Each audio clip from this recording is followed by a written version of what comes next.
Assalamualaikum warahmatullahi wabarakatuh. Perkenalkan, nama saya Arazak Rafi Ihsan, NIM 1804377.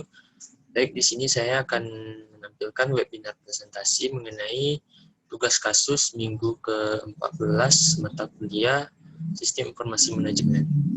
Baiklah, langsung saja kita masuk ke pertanyaan yang pertama, yaitu tentang kasus How Secure is that Cloud? Dalam buku Laudon halaman 357 dari 660 halaman. Pertanyaan 1 sampai 4. Pertanyaan pertama, what kinds of security problem does cloud computing pose? How serious are they? Explain your answer.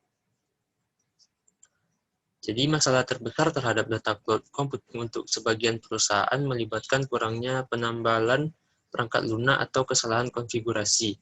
Banyak perusahaan telah dibobol sistem informasinya karena mereka lalai dalam menerapkan tambalan perangkat lunak yang rentan akan keamanan. Perusahaan juga mengalami pelanggaran keamanan karena mereka tidak mengkonfigurasi aspek keamanan cloud yang menjadi tanggung jawab mereka. Pertanyaan yang kedua, what management, organization, and technology factors are responsible for cloud security problems? To what extent is cloud security a management issue? Faktor manajemen, organisasi, dan teknologi yang mempengaruhi keamanan cloud computing adalah yang pertama, manajemen. Perusahaan harus menjaga batasan dengan cermat di sekitar staf, mengawasi apa yang mereka lakukan, dan menginstruksikan layanan untuk membatasi akses ke data melalui peralatan dan otomatisasi. Yang kedua, organisasi. Perusahaan yang menggunakan layanan cloud seringkali perlu menerapkan kontrol tambahan pada tingkat pengguna, aplikasi, dan data.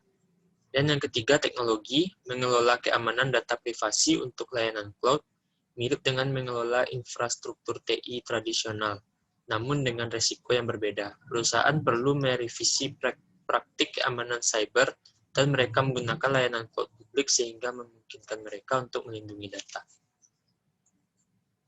Pertanyaan yang ketiga, what steps can organization take to make their cloud-based system more secure? Organisasi dapat membuat sistem berbasis cloud mereka lebih aman dengan cara sebagai berikut. Yang pertama, membatasi akses ke sistem untuk semua orang-orang penting. Yang kedua, meningkatkan firewall. Yang ketiga, menyiapkan enkripsi data. Yang keempat, mencadangkan file sensitif. Dan yang terakhir, yang kelima, data rahasia tidak boleh ada di cloud. Dan yang terakhir, yang keempat, some companies use the public cloud to run their mission-critical systems. Why or why not?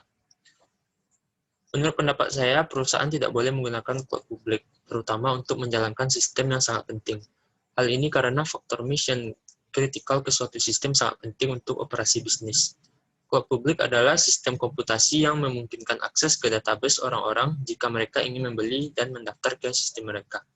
Hal ini berarti siapapun akan memiliki kemampuan untuk melihat dan mengubah data perusahaan yang mungkin tidak benar-benar diinginkan oleh perusahaan untuk diakses oleh pihak ketiga. Bila mengganggu faktor-faktor ini, pasti akan mengakibatkan kegagalan operasi bisnis. Hal ini bahkan bisa mengakibatkan gejolak sosial dan masalah lain seperti kehilangan profit dan keuntungan. Baik, sekian webinar presentasi dari saya. Jika ada kurang dan salah, saya mohon maaf. Wabillahi taufiq wal hidayah. Wassalamualaikum warahmatullahi wabarakatuh. Terima kasih.